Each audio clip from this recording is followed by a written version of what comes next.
First of all, ask the questions, well, what do we need the skin of a car for anyway? What's it there for? Does it have to be made out of metal? Do we have to make it always in the same manner? Or is it there for different purposes than we thought? In reality, the aspects of crash and stiffness and ride handling can be handled in a space frame type vehicle entirely without the skin. And therefore, to go away from a metal skin and to have a skin that offers different capabilities, can move, can do things that a fixed rigid structure couldn't do, can be lighter, made out of materials which require less energy to make them. That's something that the Gina Light model brings as a question. Gina is an acronym, a set of letters that stand for geometry, shapes, and function, how things work, in N as a way of saying infinite number, of adaptations, meaning there's a lot of change possible.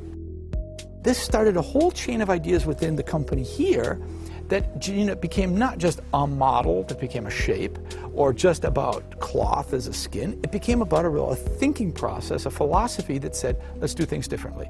Let's let materials talk in a different manner. And let's let tooling be a different issue instead of just the way to give us form.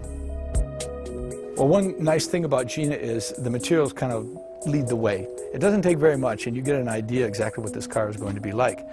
For instance, to get an idea what the sculptural form is between a fender and, let's say, a wheel arch, you really only need a line around the wheels and a line more or less where you want the fender to be, and you'll let the material do the talking in between. And then, just like you would if you were getting a suit made, you made the first mock-up, you made the first forms and patterns, you sewed it up, you tried it out, made another one a little bit closer, and when you finally got the final one, zip, you put it on. It takes about 2 hours to put the skin on this car. Emotion is really the added value to this.